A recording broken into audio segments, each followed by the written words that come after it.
Hello students, in this video we will understand the concept of functions to solve the 2.3 exercise and the miscellaneous exercise also. So 2.1 में हमने basics पढ़ा, that is the Cartesian product of two sets. Then 2.2 में हमने relations पढ़े कि एक set को दूसरे सेट से हम कैसे रिलेशन डिफाइन कर सकते हैं.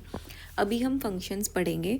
तो functions is a special type of relation only, it's not nothing different. तो रिलेशंस जो हमने पढ़े, function is kind of a subset और subtopic of that itself and we will deep dive into it.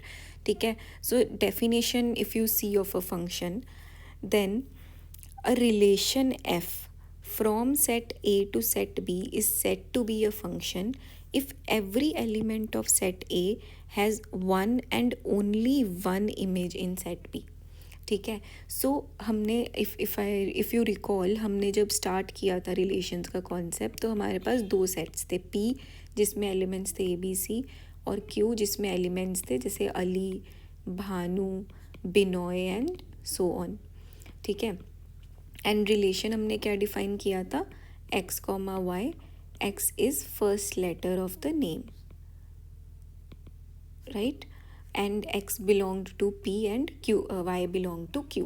तो हमारे पास जो ordered pair बना था रिलेशंस का वो क्या था, इफ़ a है तो वो अली के साथ पेयर होगा, b है तो वो भानु के साथ पेयर होगा, और अगर b है तो वो बिनॉय के साथ भी पेयर हो सकता है. ठीक है. सो इन दिस केस हम इस टाइप के रिलेशन को फंक्शन नहीं बोलेंगे, because for every element from set A it should have only one unique image in set B. ठीक है. जैसे बी के लिए अभी हमारे पास दो इमेजेस हैं, भानु एंड बिनॉय. तो this is not qualified to be a function. Functions में for every element of first element of the ordered pair there should be only one and one image. ठीक है. सो ये बोल रहे हैं that domain of F A has no two distinct order pairs. दो distinct order pair नहीं होना चाहिए for any element that is there in domain of the first element. Okay. And how we define it? So a function f from a to b where a and b belongs to f, then we would say that f of a is equal to b. ठीक है. f of a is equal to b. So if let's say in this case अगर मैं बोलूँ कि for f of b the answer will be Bhanu और Binoy, you will not know because it's the first letter of the input. ठीक है. तो भानु भी हो सकता है, बिनॉय भी हो सकता है. So this does not qualify to be a valid function. ठीक है. सो फॉर फंक्शन को हम कैसे लिखते हैं, that F of A is equal to B, और for any ordered pair F X and Y F of X is equals to Y. ठीक है. This is known as the function. एक example करते हैं इसको अच्छे समझने के लिए. जस्ट एक नोटेशन यहाँ पे बताया है कि कैसे हम डोनेट करते हैं from set A to set B को अगर एक फंक्शन डिफाइंड होता है. This is the notation that you use. Okay. So let's do example number 10. So example number 10 में it's saying that n is a set of natural numbers and relation r is defined such that r कैसे define किया हुआ है, ordered pair x and y where y is equal to 2x, x comma y belongs to natural number. We have to write the domain, codomain and range as well as we have to tell if this relation is a function. So देखो x क्या क्या values ले सकता है. x can take natural numbers की सारी values, तो 1 भी हो सकता है, 2 भी हो सकता है, up to so on, up to infinity हो सकता है. कॉरेस्पॉन्डिंगली y की वैल्यू क्या होगी, 2, 4 एंड सो ऑन, क्योंकि इन्फिनिटी पे जा रहा है. अगर बड़े से बड़ा नंबर भी ले लोगे और उसको 2 से मल्टीप्लाई कर दोगे तो स्टिल वो नेचुरल नंबर का ही पार्ट रहेगा, राइट. सो इसलिए this also goes up to infinity. ठीक है.